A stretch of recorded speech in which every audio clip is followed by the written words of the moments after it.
शुरू करेंगे अभी। तो कल मैंने एक पहला शॉर्टकट बताया था आपको। When the particle moves first half of the distance at a speed of v1 and second half of the distance at a speed of v2, then average speed v average is equal to 2 times v1 v2 upon v1 plus v2। ये shortcut हमें अभी numerical के time काम आएगा। तो ये meaning क्या है इस शॉर्टकट का कि जब पार्टिकल कोई पर्टिकुलर डिस्प्लेसमेंट करता रहता है, तो जब उसका जितना भी डिस्प्लेसमेंट उसने किया है उसमें का आधा पाथ उसने अगर v1 इतने स्पीड से किया और आधा पाथ जो है वो उसने v2 इतने स्पीड से किया है, तो हम डायरेक्ट v एवरेज निकाल सकते हैं ये फॉर्मूले से। v average is equal to 2 times v1 v2 upon v1 plus v2। ये पहला शॉर्टकट है। जब न्यूमेरिकल्स करेंगे तो मैं आपको इस शॉर्टकट का डेफिनेटली कैसे यूज होता है वो बताऊंगी। अगला शॉर्टकट, ऐसे तो बहुत सारे लेकिन हम जो इंपॉर्टेंट शॉर्टकट से वो लिखवा रहे हैं। नेक्स्ट शॉर्टकट है वैसे ही टाइप का similarly, when the particle covers 1/3 of a distance at a speed of v1, when the particle covers 1/3 यानी कि पहला 1/3 ऑफ अ डिस्टेंस, 1/3 ऐसा लिखना पड़ेगा ना, 1/3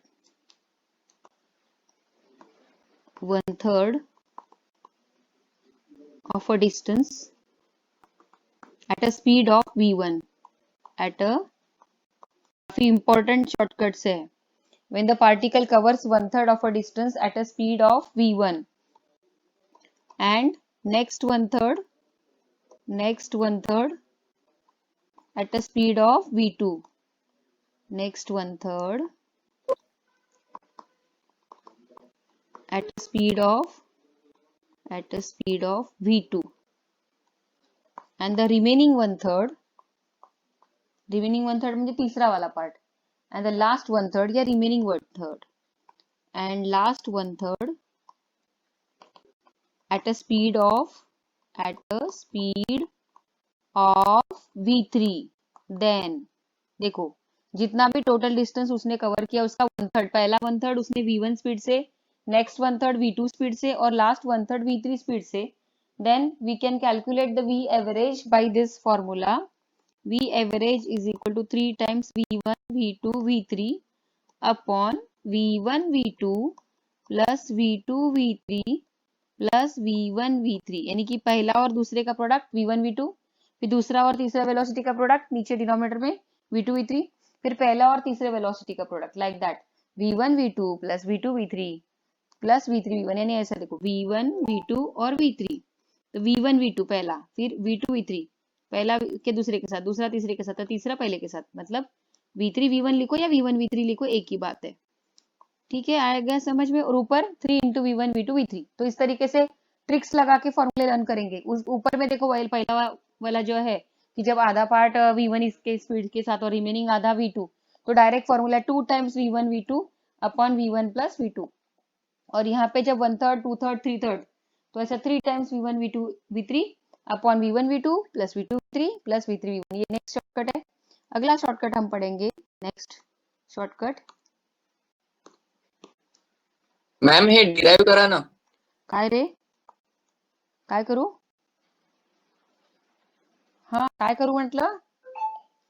काय म्हटलं रे? फॉर्म्युला कसा आला ते सांगा ना। नाही फॉर्म्युला वगैरे फॉर्म्युला कसा आला ते सांग। फॉर्म्युला वगैरे कसा आला हे सांगणार नाही ना, वेळ होतो बेटा, याच्या शॉर्टकट्स लिहायला भरपूर वेळ जातो। कोण आहे तू? नाव सांग, काय हवंय तुला? नाव सांग पहिले, तू कोण आहे? अरे कोण बोलते, नाव तर सांग पहिले। अथर्व नखाते मॅम। हा, अथर्व नखाते। अथर्व नखाते, ऐक माझी। हा अथर्व, आपण जेव्हा एखादा प्रॉब्लेम करू ना तेव्हा, हा ऐक ना माझी गोष्ट, आपण एखादा न्यूमरिकल जेव्हा करू तेव्हा मी तुला हे फॉर्म्युला कसा बनला हे सांगेन। ओके, आता मी फक्त सध्या शॉर्टकट्स लिहून देते, मग एक फॉर्म्युला असा डिराइव्ह केला तर अख्खा पिरियड लागेल मला। असे अनेक फॉर्म्युले आहेत बेटा, कळलं का? हे शॉर्टकट्स, हा, तर जेव्हा एखादा प्रॉब्लेमची वेळ येईल तेव्हा मी तुला सांगेन सुद्धा की हे प्रॉब्लेम फॉर्म्युले कसे बनतात। काहीच नाही, कन्सेप्च्युअल प्रॉब्लेम आहे सरळ सरळ। ते तुला आठवतं का एक एव्हरेज स्पीडचा फॉर्म्युला लिहून दिला होता बघा एकदम स्टार्टिंगला, मोशन इन 1D चे स्टार्टिंगचे पहिले 2 वीडियो बघा, उसमें मैंने v एवरेज के v1 t1 plus v2 v2 v2 t2 plus v3 t3 ऐसे लिखा के दिए। देखो v एवरेज के मैं याद दिलाती हूँ आपको। v average is equal to total distance travelled, total distance travelled upon total time taken.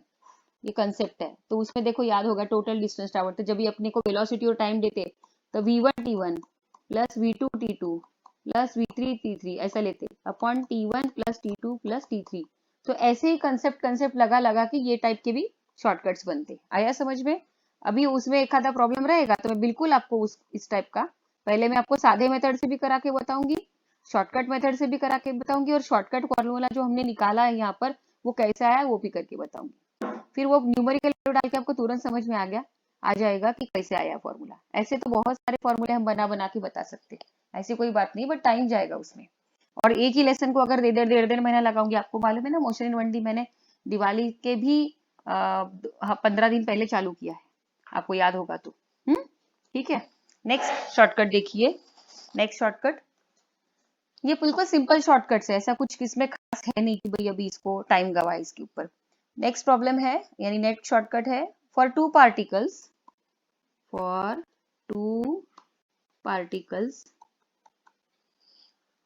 having displacement time graph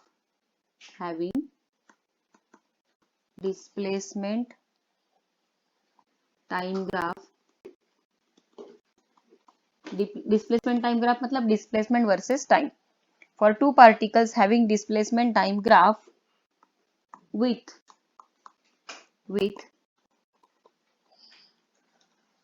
slopes θ1, अभी एक्चुअली स्लोप θ1 नहीं होता, tan of θ1 होता है, with slope θ1 and θ2 possesses velocities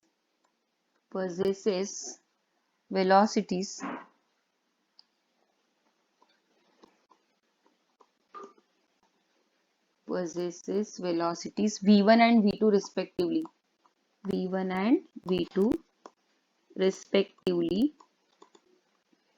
then for two particles having displacement versus time graph with slopes θ1 and θ2 possesses velocities v1 and v2 respectively, then you can compare their velocities like that. v1 upon v2 is tan of θ1 upon tan of θ2. v1 upon v2 is equal to tan of θ1 upon tan of θ2.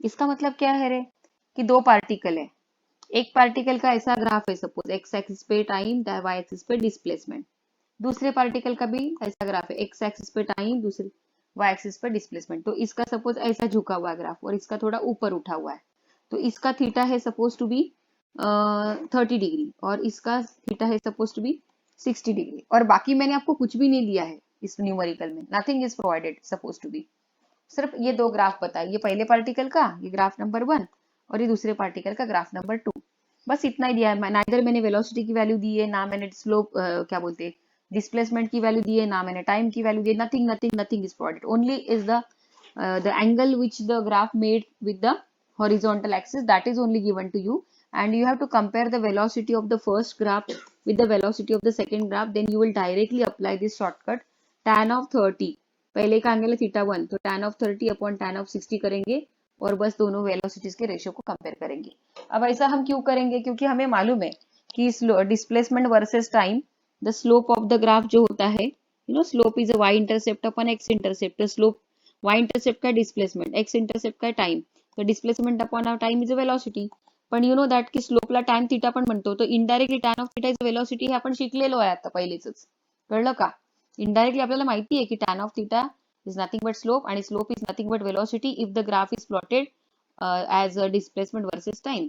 और यही graph अगर velocity versus time graph का होता, सुनो, if the same graph is nothing not for displacement versus time but for velocity versus time, तो आपका v1 upon v2 नहीं आता ना, फिर tan of θ1 upon tan of θ2 क्या आता था रे? A1 upon A2. Very good A1 upon A2. हाँ, upon A2. कौन बोला ये? तब अपने को tan of θ1 upon tan of θ2 A1 upon A2 मिलता, क्योंकि वो ग्राफ वेलोसिटी वर्सेस टाइम होता। आ रहा है समझ में? अभी धीरे धीरे आपके कंसेप्ट और भी क्लियर, देखो अभी तो मैंने कुछ बोला नहीं, आपने ही मेरे को आंसर बताया कि वो A1 अपॉन A2 होता, तो वो डिपेंड करता है कि क्या वर्सेस क्या प्लॉट किया है। अब आता है शॉर्टकट नंबर 4, अगला shortcut, if a particle is accelerated एक और शॉर्टकट यहाँ पे दिखाई दे रहा, velocity particle Hamming.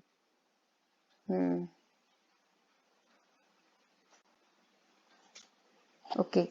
If the particle is accelerated for a time t1, if the particle is accelerated for a time t1 with acceleration, if a particle is accelerated for a time t1 with acceleration a1 and for a time t2 and for a time t2 with acceleration a2, एक particle जो है वो t1 इतने time तक चल रहा है a1 इतने एक्सेलरेशन के साथ, और बाद में t2 इतने टाइम तक चल रहा है a2 इतने एक्सेलरेशन के साथ, then average acceleration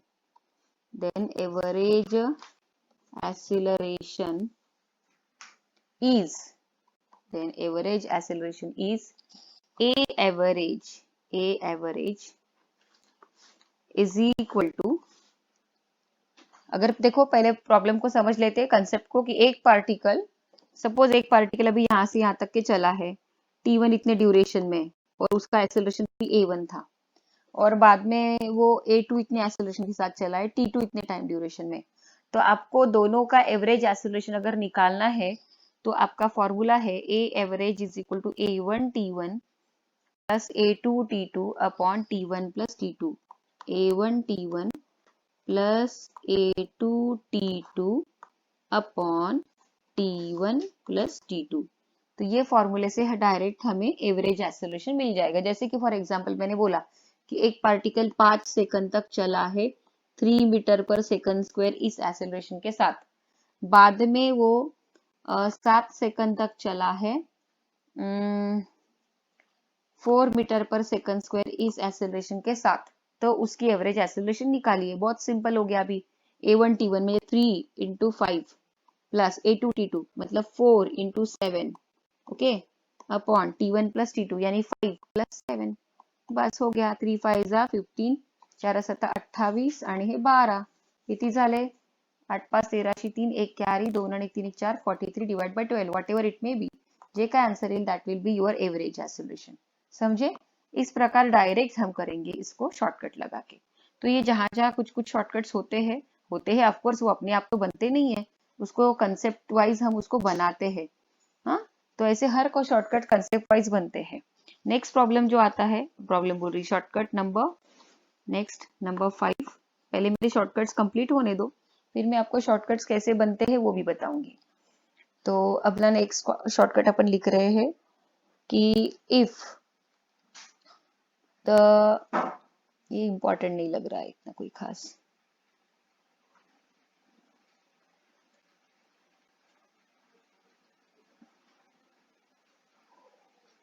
फिर भी लिखा के दे, कुछ खास है नहीं वो shortcut, still I am writing that. If same force is applied on two bodies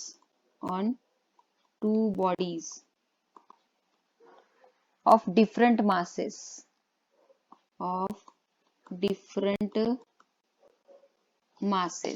मतलब एक पर्टिकुलर फोर्स दो अलग अलग बॉडीज पे लगाया है और वो दो अलग बॉडीज के अलग अलग मासेस है। If the same force is applied on two bodies of different masses m1 and m2, ठीक है, सेपरेटली, अलग अलग लगाया उन लोगों को separately, then it produces acceleration a1 and a2 respectively. Then it produces a1 and a2 acceleration respectively.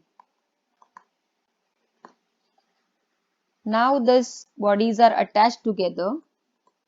Now these bodies are attached together, अभी इन दोनों को अटैच कर दिया, कंबाइन कर दिया, वो दोनों बॉडी को जोड़ दिया. Now this bodies are attach together and form a combined system. Mike off रखिए प्लीज. व्हाट मैम कुछ हैपेंड? भी नहीं आ रहा स्क्रीन पर. क्या रे, स्क्रीन पे नहीं आ रहा? आप जो बोल रहे हो कुछ भी दिखाई नहीं दे रहा. बाकी लोगों को दिख रहा है? Yes yes ma'am. Ma'am. Yes yes ma'am, अच्छे से दिख रहा है. बेटा रेंज में जा, थोड़ा सा यस मैम. रेंज में जाओ रे. यस मैम, अच्छी तरह से दिख रहा है. मैम हाँ रिजॉइन कर तू. कोण आहे तो, कोण बोलला आता?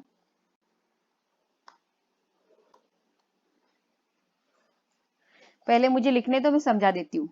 Point number 5, if the same force is applied on two bodies of different masses m1 and m2 separately and then it produces acceleration a1 a2 respectively, now these bodies are attached together and form a combined system, and again the same force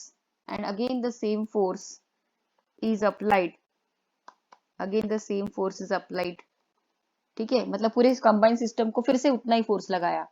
Again the same force is applied on that system. Then the acceleration of the combined system is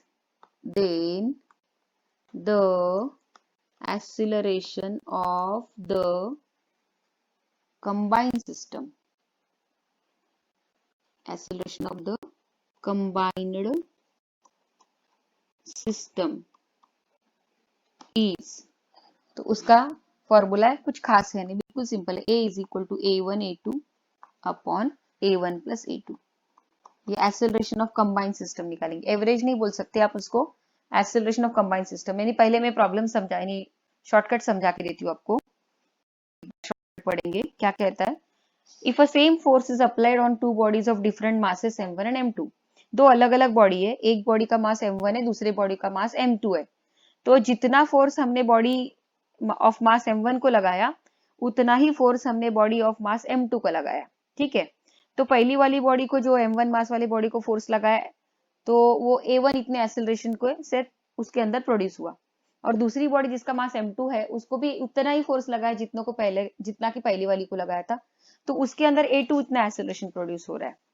तो अभी पहले क्या किया हम लोग, इन दोनों को अलग अलग इंडिविजुअली फोर्स लगाया था, पर सेम फोर्स, अमाउंट जो लगाई थी फोर्स की वो सेम थी, बट अलग अलग इंडिविजुअली लगाया था. पहले बॉडीला आणि मग नंतर दुसऱ्या बॉडीला. अभी क्या किया हमने, दोनों बॉडी को कंबाइन कर दिया, जिसका पहली का मास m1 है, दूसरी का m2, तो दोनों को कंबाइन कर दिया. तब टोटल कंबाइन सिस्टम का मास हो गया m1 प्लस m2. और एट अ टाइम अभी ये पूरे m1 प्लस m2 सिस्टम वाले बॉडी को उतना ही फोर्स लगाया जितना कि इन दोनों को इंडिविजुअली लगाया था. तो अभी जो एक्सेलरेशन आएगा वो कितना आएगा उसके अंदर, तो डेफिनेटली पहले से कम आएगा ना, ये बात तो मानते हो ना. तो A is equal to A1 A2 upon A1 plus A2. यानी कि कैसे, एक सपोज मेरे पास 15 किलोग्राम की लगेज बैग है, 15 किलोग्राम की लगेज बैग है, और मैंने इसको 20 न्यूटन फोर्स लगाया, तो ये सरक गई. इतना फोर्स लगाने के बाद यहाँ से यहाँ सरक गई. तो सरक जब गई थी तो उसके अंदर एक्सेलरेशन प्रोड्यूस हुआ था, suppose to be A1 3 metre पर सेकंड स्क्वायर. और दूसरी मेरे पास एक 20 किलोग्राम की लगेज बैग थी, इसको भी मैंने फोर्स लगाया था 20 न्यूटन का ही, जितना कि पहली वाली को लगाया था, पर डेफिनेटली इसका मास ज्यादा है, तो डेफिनेटली पहले से इसको कम एक्सेलरेशन मिलने वाला है. तो सपोज ये 2 मीटर पर सेकंड स्क्वायर इतने एक्सेलरेशन से आगे सरकी. अभी मैंने क्या किया, अभी वही लगेज बैग 15 किलोग्राम वाली और 20 किलोग्राम वाली, कुछ समझ में आ रहा है क्या, 15 किलोग्राम वाली 20, अब ये दोनों को कंबाइन करा, और अब मैंने उतना ही 20 न्यूटन का फोर्स लगाया जितना कि मैंने पहली और दूसरी वाली को लगाया था कंबाइनली. तो अब इसके अंदर कितना एक्सेलरेशन प्रोड्यूस होगा ये आप निकाल सकते हो इस शॉर्टकट से. तो देखो मैं हम निकाल के देखते. A is equal to A1 A2 upon A1 plus A2. A1 म्हणजे 3, A2 म्हणजे 2, 3 इंटू 2 अपॉन 3 प्लस 2. बहुत ही सिंपल. तो 6/5, whatever may be the answer, that will be the net acceleration produced in the combined system. Are you getting the shortcut now? ऐसी value यानी numerical बताने के बाद आपके तुरंत दिमाग में आ जाता है कि इसको कैसे अप्लाई करना. अब आया कि समझ में इसको ये शॉर्टकट कैसे अप्लाई करेंगे. लेकिन ये जितने भी शॉर्टकट्स अपने पास, तो ये जो शॉर्टकट्स अपने पास है ना, ये शॉर्टकट्स क्यों होते हैं मालूम है क्या, टाइम बचाने के लिए.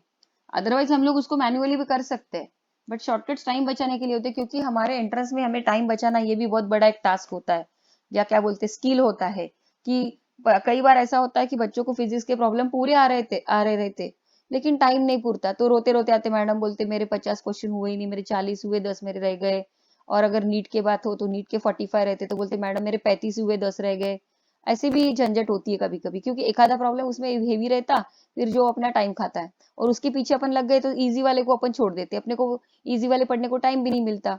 तो इसीलिए क्या करना, कभी भी पहले जैसे अपने को अपन एमसीक्यू देखते, तो तुरंत वो अपने दिमाग में बैठ रही है ना, तो फटाफट उसको सॉल्व कर लो और आगे बढ़ो। लेकिन आगे वाली ऑब्जेक्टिव आपका दिमाग खा रही है बहुत, और आपके दिमाग में ट्रिगर नहीं लग रहा उसका, ट्रिगर समझते हो ना, क्लिक नहीं आ रहा, ट्रिगर नहीं लग रहा, तो फिर वो उसको स्किप करो, आगे के ऑब्जेक्टिव में जाओ। तो लेकिन उसको पढ़ के जरूर रखो। तो जब हम आगे के ऑब्जेक्टिव में प्रोसीड करते, तो पिछली वाली ऑब्जेक्टिव हमारे माइंड में कहीं ना कहीं छुपी हुई रहती, और क्या पता आगे सॉल्व करते करते उसका जो एमसीक्यू हमने स्किप करके रखी थी टेम्पररी, उसका क्लू मिल जाए। ऐसा होता है, कई बार होता है, हमारे साथ, तुम्हारे साथ, सभी के साथ होता है। तो इसीलिए हाँ, आप उसके ऊपर अड़े रहेंगे और उसी को सॉल्व करते बैठेंगे, तो आगे की हो सकता है कि आगे के 10-15 ऑब्जेक्टिव में 2-3 ही टफ थे और 13 ऑब्जेक्टिव आपको इतने इजी थे कि आप कर सकते थे। तो उसका टाइम आपने वो एक सिंगल ऑब्जेक्टिव को दे दिया, तो हे ह्याला म्हणतात शहाणपण. ते शहाणपणाचं काम करायचं कधी पण, वेदर तुमचं सीईटी असेल, नीट असेल की जेडबलई. पण सीईटी मध्ये माहिती आहे की तुम्हाला निगेटिव्ह मार्किंग नसतं, पण नीट आणि जेडबलई मध्ये निगेटिव्ह मार्किंग असतं. तो दैट्स वाई उसके ऊपर टाइम गवा के और उसको रॉन्गली अटेम्प्ट करने से बेटर है कि सही वाली चीजों को अटेम्प्ट करो। रॉन्ग जो जहां पर हम श्योर नहीं है, तो उसको रॉन्गली अटेम्प्ट करेंगे तो डेफिनेटली वो निगेटिव में जाएगा आपका। नेक्स्ट शॉर्टकट हम लिखेंगे अगली वाली, तो वो जो अगले वाले शॉर्टकट मैंने ऑलरेडी आपको वहां पे लिखा के दिए थे, कि अगर ये मैं बता देती हूँ, रीड करती हूँ, मैं लिखा के नहीं दूंगी क्योंकि मैंने ऑलरेडी लिखाया है। If a body starts from rest and moves with uniform acceleration, then the distance covered by the body in t second is t proportional to t square, that is s is directly proportional to t square। तो ये देखो कौन सा objective था, मैं बताती हूँ आपको। s is equal to ut plus half at square। एखादी बॉडी जो है वो रेस्ट से शुरू करी है, रेस्ट से शुरू करी मतलब u जीरो हो गया, और यूनिफॉर्म एक्सेलरेशन के साथ चल रही है। एक बॉडी रेस्ट से अपनी मोशन शुरू कर रही है और यूनिफॉर्म एक्सेलरेशन के साथ चल रही है, म्हणजे ए जो है उसका यूनिफॉर्म है, राइट। युनिफॉर्म म्हणजे काय, कॉन्स्टंट, और मोशन रेस्ट से शुरू हुई म्हणजे यू झिरो आहे, तो यू झिरो, तो s is equal to zero into t plus half of a t square, तर हे तर झिरोच झालं ना, तर s is equal to half of a t square. आता हाफ कॉन्स्टंट आहे आणि युनिफॉर्म एक्सेलरेशन म्हटलं म्हणजे ए पण कॉन्स्टंट आहे, तो कहना है s is directly proportional to t square, isn't it.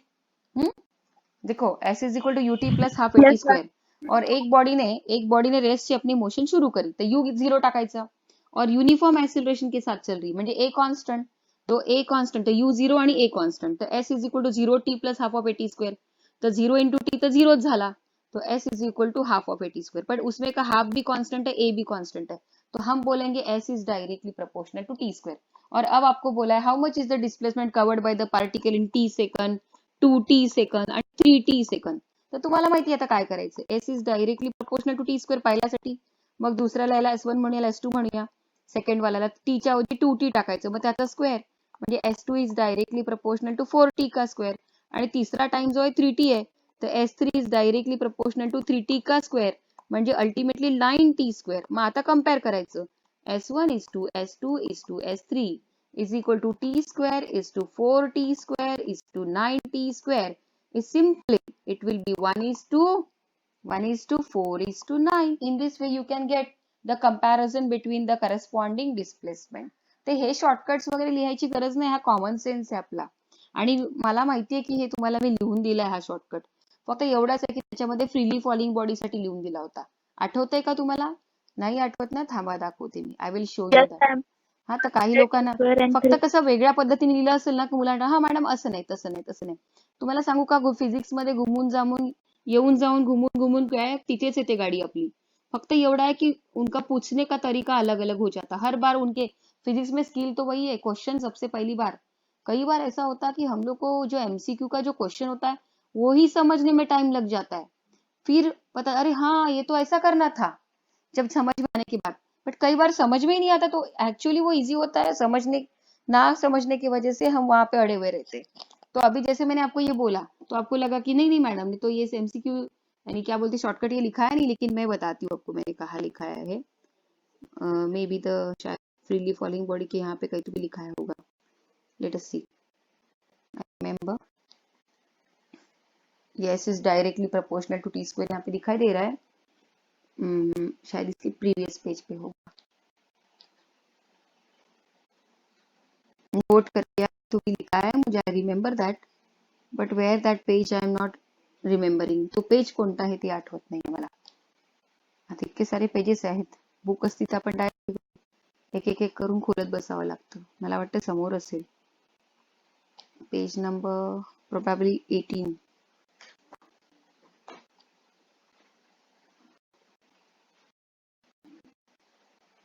हाँ, see this, see on the screen, you see that, ये देखो, ये लिखा है, देखो, एक मिनट, ये देखो, the distance covered by the particle, ये नहीं, ये ऊपर का, द रेशियो ऑफ डिस्टेंस, ये देखो यहाँ पे स्टार किया है, the ratio of distance is covered by the particle in time t 2t 3t second will be 1 square is to 2 square is to 3 square, that is 1 is to 4 is to 9. ये देखो यहाँ पे answer, can you see that, है ना, लिखा है ना.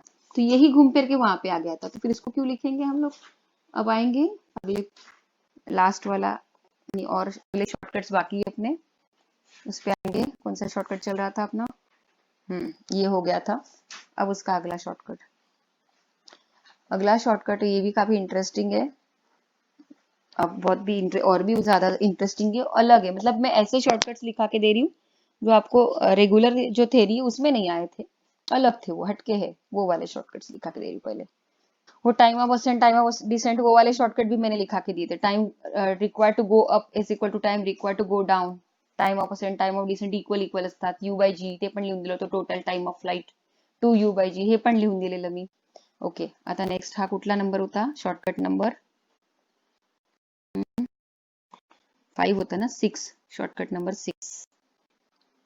जे important shortcuts आहे ते लिहून देते, बाकी तसे खूप सारे आहेत, ते आपल्याला असे पण येऊन जातात, ते लिहायची गरज नाही, तेवढा लॉजिक लागतो आपला. 6 देखो, काफी इंटरेस्टिंग है. अ ball is drop from a building of height h, ये काफी इंटरेस्टिंग है. अ बॉल इज ड्रॉप्ड, यानी ड्रॉप्ड मतलब और फेंकना और ड्रॉप, इसमें फर्क है ना. ड्रॉप्ड एंड थ्रोन में क्या फर्क है, बोलो. जब फेंकते ड्रॉप वक्त करते वक्त फोर्स से अप्लाई करते हैं और ड्रॉप थ्रो करते वक्त फोर्स अप्लाई करते रुक जा, हैं.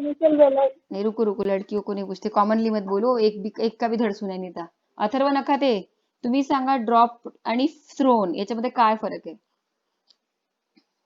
मॅम ड्रॉप म्हणजे सोडणे आणि थ्रो म्हणजे फेकणे. गुड. ड्रॉप करताना इनिशियल वेलोसिटी काय असते, 0. थांब ना, त्याला सांगू दे ना रे अथर्वला, कोणी सांगितलं 0. 0.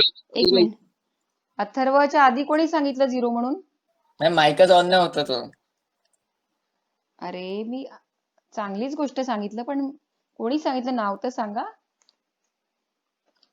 0 म्हणून. निसर्ग मॅम. गुड, निसर्ग. तर ड्रॉप करतो तेव्हा इनिशियल वेलोसिटी 0 असते, आणि थ्रो करतो तेव्हा इनिशियल वेलोसिटी काही ना काही असते, u असते, जी 0 नसते. ये कई बार मैं क्लास में हमेशा बताती हूँ. तो देखो ये शॉर्टकट क्या कहती, काफी इंटरेस्टिंग शॉर्टकट है, बहुत ही interesting. A ball is drop from a building of height h and it reaches after t second, reaches after t second on earth, जमीन पे पहुंचती है 3, एक बॉल को h इतने हाइट से हम ड्रॉप करते हैं, तो ड्रॉप किया तो उसकी इनिशियल वेलोसिटी 0 थी, लेकिन धीरे धीरे उसकी वेलोसिटी बढ़ेगी और वो जमीन पे पहुंचेगा t इतने सेकंड के बाद. ठीक है. अब क्या होता है, फ्रॉम द सेम बिल्डिंग म्हणजे from the same height, from the same building, यानी सेम हाइट अज्यूम करो अभी, from the same building, if 2 balls, 2 अलग अलग बॉल है, इफ 2 बॉल्स आर थ्रोन, आता ड्रॉप नाही केले, थ्रो केले, from the same building if 2 balls are thrown, bracket में लिखती 1 अपवर्ड, एक ऊपर की दिशा में, 1 अपवर्ड, 2 बॉल फेंके अपन ने, एक ऊपर की दिशा में 1 अपवर्ड एंड अदर डाउनवर्ड, एक ऊपर और एक नीचे, एंड अदर डाउनवर्ड्स. ठीक है. With same velocity,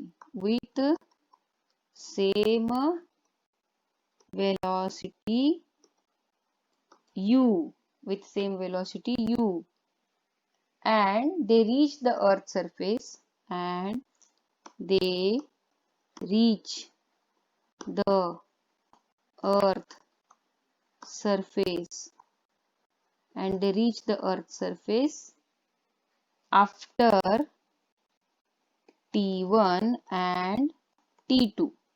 They reach the earth surface after t1 and t2 seconds respectively.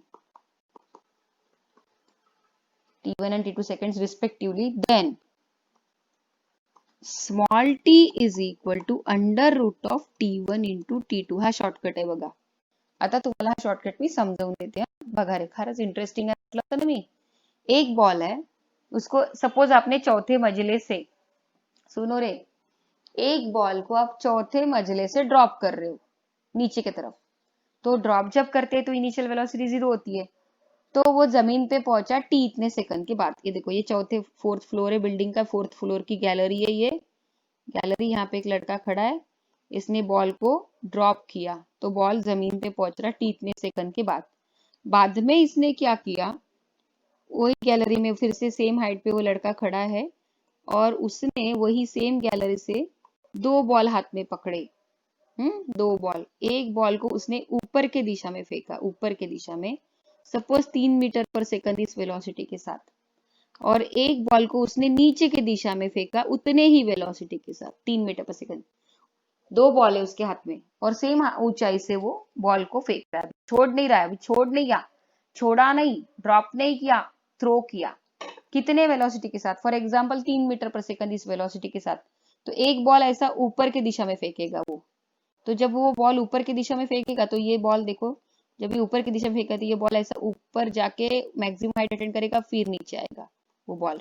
लेकिन उसी वक्त उसने एक बॉल को नीचे की दिशा में भी फेंका था, डायरेक्ट नीचे की दिशा में फेंका था, ड्रॉप नहीं किया था, फेंका था. कितने वेलोसिटी के साथ? जितने वेलोसिटी के साथ ये बॉल को ऊपर की दिशा में फेंका था 3 मीटर पर सेकंड, उतने वेलोसिटी को ये बॉल को नीचे की दिशा में फेंका था 3 मीटर पर. तो ये बॉल डायरेक्ट ऐसे नीचे आएगा.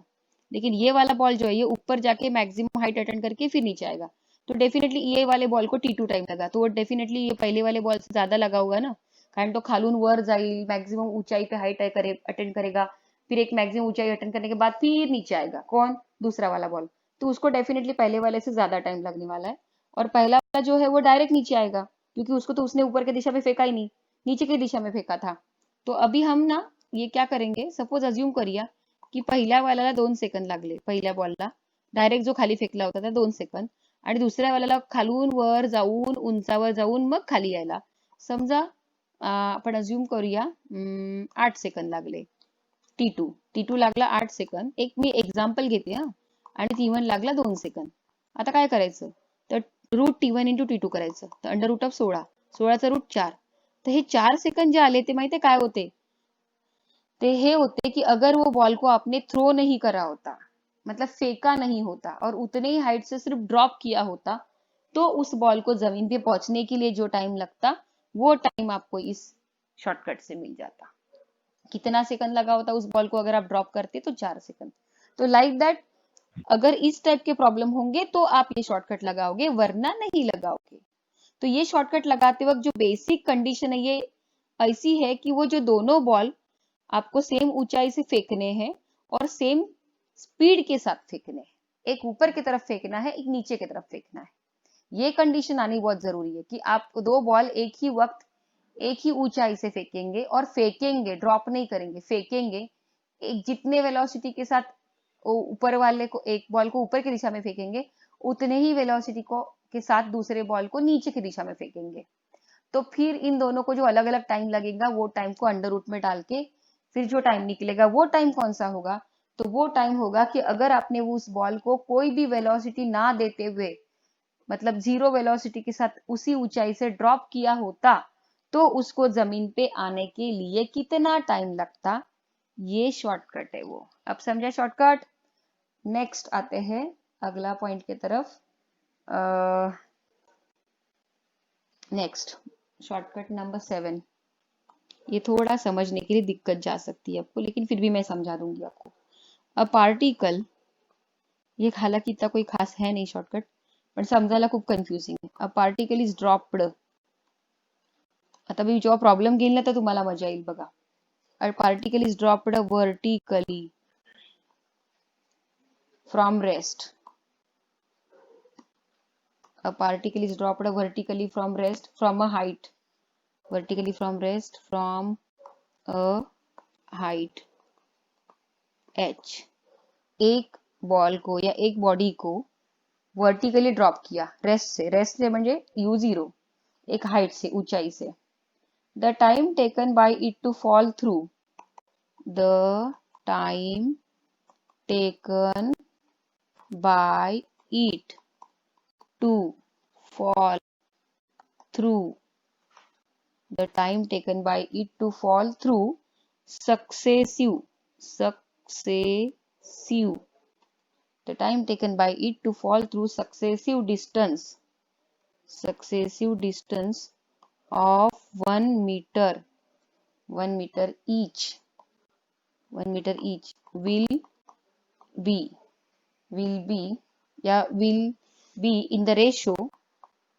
be in the ratio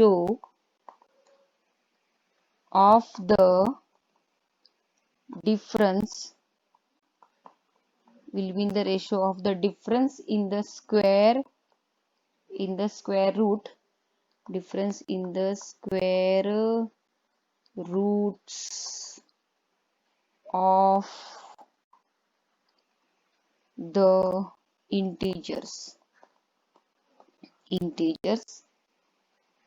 That is, ये लिखा है √1 comma √2 minus √1.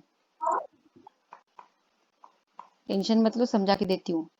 Comma √3 minus √2 comma √4 minus √3 so on like that. ऐसा देखो, ये मीनिंग थोड़ा सा आपको पक्का नहीं समझा होगा, मैं बताती हूँ. एक पार्टिकल को वर्टिकली एक पर्टिकुलर ऊंचाई से ड्रॉप करेंगे तो वो पार्टिकल जब नीचे की तरफ आएगा, क्योंकि आप ड्रॉप कर रहे हो तो it is the under the effect of gravity, तो it behaves like a freely falling body. तो अभी वो नीचे की तरफ आ रहा है, तो इनका कहना है the time taken by it to fall through successive distance of 1 metre each. म्हणजे एक एक मीटरचा डिस्टन्स वरून खाली येताना कव्हर करताना प्रत्येकी 1 मीटर के डिस्टेंस कवर करते वक्त जो उसको टाइम लगेगा उसका रेशो निकालिए. तो कैसे करेंगे बताती हूँ. हर एक मीटर का कैसा देखो बताती हूँ उसका मीनिंग. फॉर एग्जाम्पल की हा अथर्व नखाते 10 मीटर उंचावर आहे. कुठून? जमीन से लेके 10 मीटर ऊंचाई पे. राइट. अभी इसने क्या किया, बॉल को ड्रॉप किया. तो सपोज यहाँ से अपन 0 लेवल पकड़ेंगे तो 0 से लेके 1 मीटर उसको नीचे आने में लग गया टाइम √1. ओके. फिर अगला 1 मीटर नीचे आने में जो टाइम लगा वो जो भी लगा होगा, तो ये वाला टाइम, तो ये 0 से आगे यानी यहां से लेके ये टोटल 2 मीटर नहीं हुआ क्या? शुरू से लेके 2 मीटर नहीं हुआ क्या रे? पहला 1 और दूसरा 1 2 मीटर हुआ. तो सपोज इसको जो भी, हाँ यस सुनो, मैम. तो इसको सपोज √2 टाइम लगा और पहले वाले को √1 लगा, तो अभी अगला 1 मीटर करने के लिए कितना लगा? √2 माइनस √1. ऐसा. फिर उसका अगला 1 मीटर करने के लिए टोटल टाइम अगर लगा है √3. ठीक है. तो फिर इसके और इसके दरमियान का टाइम कितना हुआ? √3 माइनस √2. फिर अगला 1 मीटर करने के लिए सपोज अपने को टाइम लगा √4. तो √3 से मतलब पूरा टोटल 1 2 3 4 मीटर करने के लिए √4 टाइम लगा. तो फिर √3 से √4 आने के लिए कितना, मतलब ये 3 मीटर से लेके 4 मीटर नीचे आने के लिए कितना टाइम? तो √4 माइनस √3. ऐसा है. तो ये सक्सेसिव टाइम हो गए एक एक मीटर के एक्स्ट्रा 1 मीटर ट्रॅव्हल करने के लिए. पहिला 1 मीटर घेणार तर हा काय होणार? √2/g. राइट. दूसरा किती घेणार तू? नेक्स्ट 1 + 1 2. तर तो किती झाला सांगा? 2. हा, तर मग तो झाला √4/g. राइट. मग आता नेक्स्ट किती होणार? तिसरा 3 मीटर. 3 to the 6 म्हणजे √6/g. राइट. नेक्स्ट किती होणार? 4. 4 to the 8 म्हणजे √8/g. हा, आता ऐका. आता काय करायचं? या दोघांमधला डिफरन्स, या दोघांमधला डिफरन्स आणि या दोघांमधला डिफरन्स. कळलं का? इन दोनों का डिफरन्स अब करके देखेंगे अपन. √4 अपॉन जी माइनस √2 अपॉन जी। तो इसमें से √2 कॉमन निकलते हैं ना, √2 कॉमन निकलते हैं ना, तो √2 माइनस 1, तो 1 को √1 लिखी तो कोई प्रॉब्लम है क्या? बोलो। अरे नो मैम। एक मिनट, एक काम करते नो हैं, मैम। √4 माइनस √2 अपॉन जी ऐसा हो गया ना, तो √4 में से मैंने √2 बाहर निकाल दिए, और तो यहाँ पे अंदर √2 रहेंगे और √2 को बाहर निकलती 1 रहेगा, तो 1 को √1 लिखा तो कोई प्रॉब्लम है क्या? नहीं। तो फिर ये अपॉन जी हो जाएगा। अगला आएगा √6 upon g minus √4 upon g. Now I am getting it. आता काय करते मी, पुन्हा √2 कॉमन काढते बघा, तर इथे राहिले √3 आणि इथे राहिले √2 upon g. Now I am getting it. अगला आहे √8 upon g minus √6 upon g, मग याच्यातनं पुन्हा √2 कॉमन काढते, मग इथे राहिले √4 minus √3 upon g. Now I am getting it. आता बघा, आता this is to this is to this compare करा बरं बघा, तर मग काय काय कॅन्सल होते, हे कॅन्सल, हे कॅन्सल, हे कॅन्सल, हे कॅन्सल, हे कॅन्सल, हे कॅन्सल, आलं की नाही? बघा रे मुलांनो, आलं की नाही? Hello ma'am. हाँ, मैं भक्ति मैडम Yes, आ गया अरे मैम। भक्ति मैडम हूँ, घूम घूम के निकालूंगी, जरूर निकालूंगी। मेरे को ये नहीं समझ में आ रहा था कि मतलब सब क्लिक हो रहा था, बट समझ में ये नहीं आ रहा था कि मैं कर क्या रही हूँ। होता है कभी कभी ऐसा। तो क्लियर हो गया सबको? Is that clear? Yes ma'am. Yes हाँ, मैम। फिर यस मैडम, अरे एट द एज ऑफ 43 मेरा दिमाग एकदम सुपर चलता है, समझे? तो ये क्या है, इन लोग ऐसे शॉर्टकट बहुत सारे देते रहते हैं, और भी बताऊंगी, वो 2 नखाते ने पूछे ना, वो सारे बताऊंगी कैसे निकलते हैं, टेंशन मत लो। भक्ति मैडम साथ है तो टेंशन, पूरा पढ़ने का काम करो बस। तो मैं आपके कंसेप्ट क्लियर करवाना मेरा काम है, फिर बाद में तो आप ही मेरे को सोल्यूशन बताओगे, कितने ऐसे प्रॉब्लम आएंगे फिर उसके दिमाग में आप बताएंगी। आपके दिमाग, पहले मैं आपका ब्रेन वॉश करती हूँ, बाद में आप अपना खुद का ब्रेन वॉश करिए। तो इस प्रकार ये शॉर्टकट बनाया गया है।